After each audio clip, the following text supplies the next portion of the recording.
잼터 교육연구소 정영숙 대표 오늘도 함께합니다. 안녕하세요. 네, 안녕하세요. 반갑습니다. 네. 결혼식 가시나 봐요, 오늘. 정장도 잘 어울리시네요. 네, 직업이 네. 강의를 하는 일이다 보니까 예. 네, 자주 입게 되는 복장 중에 하나인 것 같아요. 저는 사실 고정관념이 있어서 그런가 네. 검은색으로 이렇게 옷을 입으신 분들은 네. 좀 문상을 가시나 보다 이런 느낌이 일단 처음에 드는데 네. 그렇지 않아 보여요. 예, 보여요. 감사합니다. 네네. 근데 저는 오히려 네네. 네, 태섭 씨처럼 이렇게 그 스포티한 옷 같은 거 너무 좋아해요. 주말에는 좀 가볍게. 그렇죠. 그래요. 자, 오늘은 또 어떤 주제로 이야기를 나눠볼까요? 네, 오늘은요. 지난주에 이어서 부부간에 마찰을 줄이는 설득법에 대한 이야기 준비했습니다. 지난주에도 이제 설득법과 관련된 네. 여러 가지 이야기를 들어봤는데. 네, 예. 부부간에도 설득을 해야 하고 예. 또 설득 당해야 하는 상황이 많습니다. 네. 보통 큰 돈이 드는 물건, 예를 들면 자동차나 집을 살 때, 이거 남편들의 변명인데. 그리고 개인적인 취미 활동을 하는 일일 때, 그리고 또 사소하게는 집안일부터 뭐 아이들 교육이라든지 네. 시댁과 친정에서의 행사들도 있고 여러 가지 상황들이 있죠. 사실 이런 과정이 많은데 여러 네. 가지가 있을 텐데 서로 의견이 맞지 않을 때는 좀 그 의견을 차이를 좀 좁히는 거 네. 이런 게 대화를 통해서 좁히는 거 얼마나 이렇게 잘 하느냐 네. 그게 좀 좋은 부부 관계를 유지하는 네. 그런 길이 아닐까 생각이 되는데 네. 예, 어떻게 이제 이런 그 갈등을 줄이는 설득법이 좋은 방법이 있을까요? 네. 보통 설득이라는 과정 없이 어떤 일이 진행이 되면 어느 한 사람의 일방통행이 되게 되잖아요. 그러면 또 갈등하게 되는 상황이 벌어지는데요. 서로의 입장을 이해시키기 위해서는 설득을 하거나 설득을 당할 때 예. 특히나 부부간에는 감정을 앞세우게 되는 경우가 많거든요. 네. 그래서 부부간에는 원칙을 정해놓고 대화하는 것이 좋습니다. 원칙을 정해놓고요. 네. 어떤 원칙이 있을까요? 네, 예를 들면 말할 때 인신공격하지 않기. 이거는 정말 네. 예. 자존심 건드리지 않기 또는 말투나 표정은 좀 부드럽게 따뜻하게 하기, 뭐 상대방의 입장을 배려하면서 이야기하기 이런 뭐 기본적인 거죠. 아주 예. 그런 원칙들을 정해놓고 이야기를 하다 보면 감정이 상할 수 있는 상황을 완충시키는 역할을 하게 됩니다. 그런데 다 듣고 보니까 네. 다 우리가 아는 내용이에요. 네. 지금 뭐 인신공격하지 않기, 자존심 건드리지 않기, 좀 표정을 밝게 하고 이야기하기. 그런데 네. 막상 생각을 해보니까 네. 이런 뭐 다 아는 사실을 잘 안 지켜서 문제가 네. 생기는구나. 맞아요. 실천이 예. 문제죠. 네. 그런 생각이 드네요. 네. 말을 하다 보면 아무래도 감정이 앞서게 되니까 얼마 전에 이런 일이 있었어요. 친구 네. 남편이 하소연을 하게 되더라고요. 결혼하고 나서 내 맘대로 할 수 있는 일이 아무것도 없다고요. 아무것도 네. 없진 않았겠죠, 사실. 그런데 만약에 이제 중요한 결정을 내려야지 될 때, 네.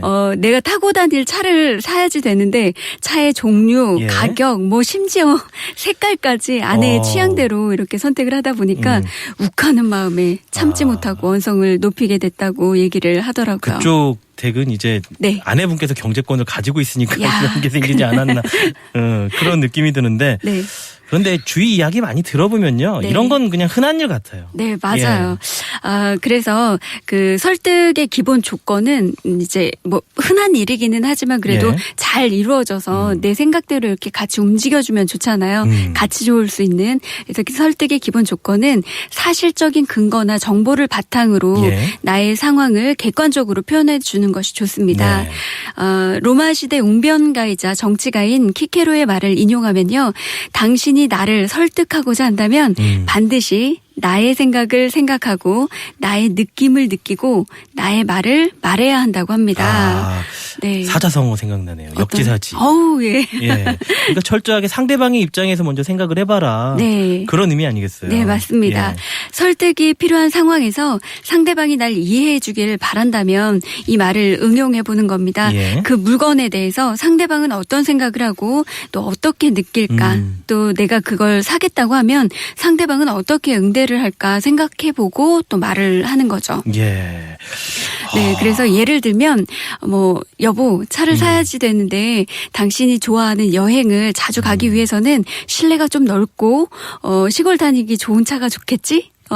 또는 뭐 이렇게 당신은 흰색 좋아하지만 관리하기 좋은 은색은 어떨까? 이렇게 의견을 얘기하면 무조건 안 된다고만 하진 않을 것 같아요. 그러니까 이렇게 네. 좀 이유를 좀 차근차근 풀어서 이야기를 해주고 네. 좀 합당한 네. 그런 내용을 이야기를 해주면은 네. 그렇죠. 서로 그간에서 공감을 찾을 수 있을 것 같아요.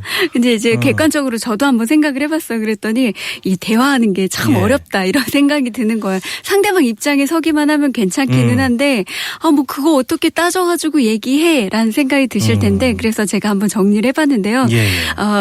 어떤 상황에서 나도 좋지만 상대방도 좋은 점이 뭐가 있을까 이렇게 그러니까요. 한 번쯤 생각해 보는 거죠. 어. 근데 보통은 내가 좋은 것만 자꾸 우기고 고집하다 보니까 마찰이 생기게 되는 것 같아요. 그러니까 내가 좋아하는 거는 상대방도 당연히 좋아하겠지라고 생각하는 거는 네. 어떻게 보면은 이거는 정말 막힌 거예요. 네. 예. 그래서 나도 좋지만 상대방이 좋을 수 있는 이유들을 찾아내서 이야기를 하다 보면 네. 네, 마찰을 줄일 수 있다라는 말씀을 드리는 거예요. 그래요. 무조건 안 된다고 나올 때보다는 이렇게 천천히 이유를 들어가면서 네. 공감을 시켜가면서 좀 설득을 해라. 예, 네. 생각을 해봐야 되는 그런 내용 같고요.